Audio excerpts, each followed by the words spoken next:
नमस्ते गाइज, हामी चाहिँ अब यो मौलाकाली दर्शन होइन हजुर, मौलाकाली दर्शन गरेर हामी केवल कारमा सरर जाँदैछौँ। यसमा हजुरले केही भनिदिनुहोस् न यो मौलाकाली। होइन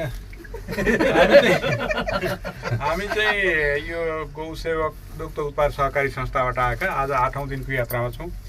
सुदूरपश्चिमको बजाङ, चैनपुर, यता दार्चुलाको मालिका अर्जुन, बैतडीको त्रिपुरा सुन्दरी, झुलाघाट लगायतका क्षेत्रहरू घुम्दै घुम्दै हामी आज मौलाकालीका दर्शन गरी अब घरतर्फ प्रस्थान गर्दैछौँ। हजुर, कस्तो हजुरलाई कस्तो लागिरहेको छ? एकदम रमणीय भ्रमण भयो, आनन्द भएको छ होइन। यो दूर दराजका चाहिँ नि हाम्रो देशका कुना कुनाका चाहिँ नि जिल्लाहरू घुमेर आउनु पाउँदा एकदम खुसी छौँ। खुसी हुनुहुन्छ हजुर? एकदम खुसी। ल ठिक छ, रमाइलो छ हजुर? खुसी एकदम सबै रमाइलो दर्शन गरेर आउन पाइयो, धेरै खुसी लाग्यो। ल ठिक छ, यहाँ यस्तो रमणीय दृश्य देखिन्छ। यो चाहिँ कुन? नवलपरासी गैँडाकोट बजार। ओहो, पारी भरतपुर, उता पारी भरतपुर, वारी चाहिँ नि गैँडाकोट, वारी गैँडाकोट, नारायणघाट बारी बिचमा नारायणी नदी।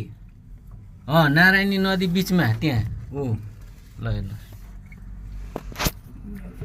आफ्नो पनि तान्नु पऱ्यो नि त, यसो फोटो छ कि छैन।